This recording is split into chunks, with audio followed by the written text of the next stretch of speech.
Hello, সবাই কেমন আছো? তো দেখো আজকে তোমাদের সাথে একটা খাওয়ার ভিডিও মানে রান্নার ভিডিও নিয়ে চলে এসেছি। কি আজকে বানিয়েছে মা সেগুলোই শেয়ার করব। জানো তো, যখন যেটা খেতে ইচ্ছা হয় মাকে বলার সাথে সাথেই মা সেটা বানিয়ে দেয়। যতই কষ্ট হোক না কেন মা সাথে সাথেই আমাকে বানিয়ে খাওয়া। আর এখন যেহেতু শীত পড়ছে হালকা হালকা, আর এই সময় কিন্তু পিঠে খেতে খুব ভালো লাগে, তাই মাকে আমি বলেছিলাম পুলি পিঠে বানাতে। তো মা এখন সেটাই করছে। আগে যখন পিঠে বানাতো, পিঠে তো সাধারণত শীতকালেই বানায়, আর শীতকালে কিন্তু ঘুম থেকে উঠতে একদমই ইচ্ছা করে না।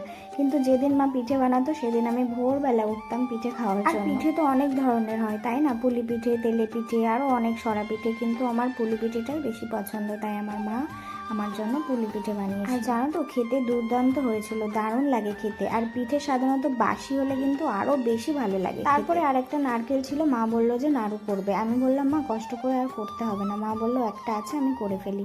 আর গুড়ের নাড়ু খেতে পায়েল দিয়ে ভালোবাসি, তো গুড় দিয়েই করা হয়েছিল। তারপরে মা এখানে নাড়ু বানাচ্ছিল আর আমি বসে বসে ভিডিও করছিলাম। তো আজকের ভিডিওটা এই অবধি, সবাই খুব ভালো থেকো, টাটা।